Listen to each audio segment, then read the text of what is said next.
सबको पता करना चाहिए। 25 साल की उम्र में आप वीआरएस ले सकते हैं, ऐसा मैंने बिल्कुल क्लियर स्पष्ट शब्दों में पढ़ा है कि आप 25 वर्ष की उम्र में वीआरएस ले सकते हैं। और वीआरएस में आपको आप 25 साल की नौकरी के बाद में आप वीआरएस ले सकते हैं, लेकिन पेंशन तब स्टार्ट होगी जब आपकी उम्र 60 वर्ष होगी।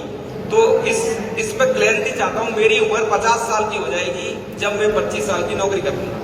तो अगर मैं उस समय परिस्थिति बस वीआरएस एक्सरसाइज करता हूं तो मुझे पेंशन 10 वर्ष पश्चात मिलेगी।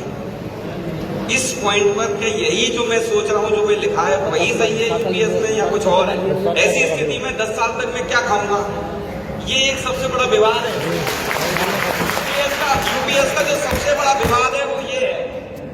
दूसरा विवाद ये है कि मेरे को जो पैसा जो लमसम अमाउंट है, मैंने कैलकुलेट करके देखा तो वो लमसम अमाउंट मेरे कंट्रीब्यूशन का 10% कंट्रीब्यूशन का केवल 7 या 8% बन रहा है।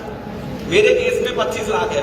मैंने मतलब एक एक्सेल सीट पे कैलकुलेट करके देखा, मेरे केस में 25 लाख है, जबकि मेरा इंडिविजुअल कोर प्लस अगर मैं 60% जो मैं 45% जो मेरा है वो करीब 2-2.5 करोड़ होगा, यानी कि मेरा 10% भी मुझे वापस नहीं मिलेगा, 7-8% वापस मिलेगा।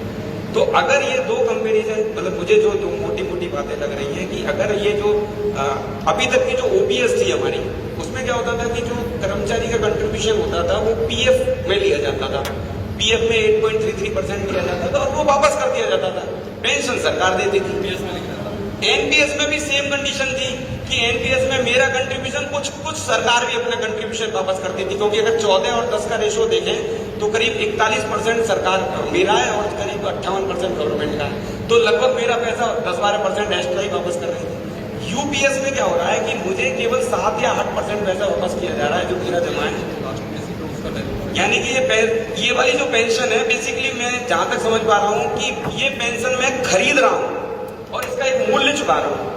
मूल्य चुकाने का मैंने जैसे अपने लिए कैलकुलेट किया तो मैं इसका मूल्य कितना चुका रहा हूं, मैं इसका जो मूल्य करीब 2 करोड़ रुपए चुका रहा हूं। यानी कि 2 करोड़ रुपए मुझे देने पड़ रहे हैं, तब मुझे ये गारंटेड पेंशन स्कीम मिल रही है। हालांकि मैं 2 करोड़ नहीं चुकाऊंगा तो ये निश्चित है कि मेरी पेंशन कम होगी, लेकिन सरकार ने जबरदस्ती हमें इस पशु पेश में डाला है कि हम ये कैलकुलेट करने के बाद में 2 पेंशन स्कीमों में से एक चुने।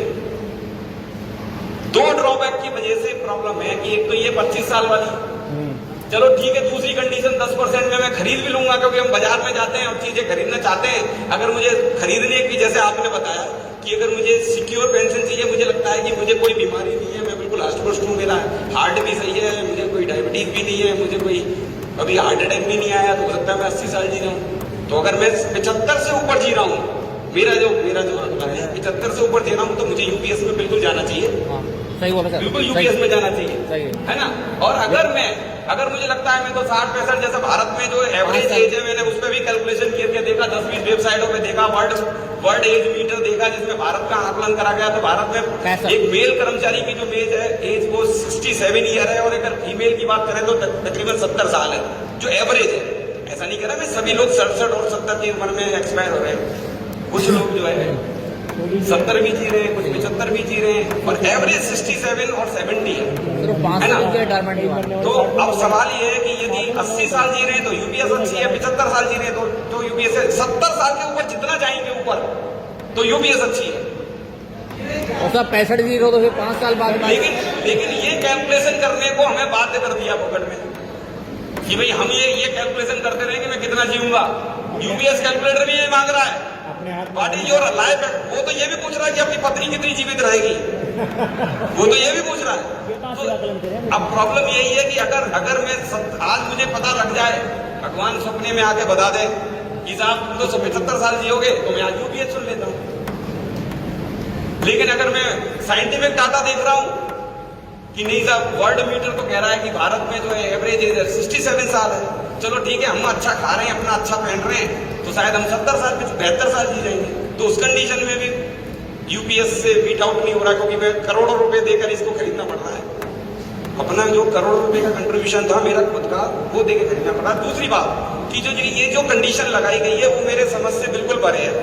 कहीं भी वीआरएस जो होता है, वीआरएस का मतलब है वॉलंटरी रिटायरमेंट प्लान, यानी कि हम वीआरएस इसलिए ले रहे हैं कि हम जो है समर्थ नहीं है, पारिवारिक कंडीशन की वजह से, सामाजिक की दशा में, मेरे खुद के स्वास्थ्य या मेरे परिवार के किसी सदस्य के स्वास्थ्य की वजह से उस कंडीशन में मजबूरन मुझे नौकरी छोड़नी पड़ रही है, तो अगले दिन से मैं क्या मुझे मिलेगा, इसमें स्पष्ट लिखा है, मैं आपको पढ़वा दूं, नहीं साफ लिखा है कि आपको वीआरएस तो 25 साल में दे दिया जाएगा, उस कंडीशन में पेंशन ऐसे ही मिलेगी 50% ऑफ लास्ट बेसिक, लेकिन वो स्टार्ट होगी 60 वर्ष की उम्र होने पर।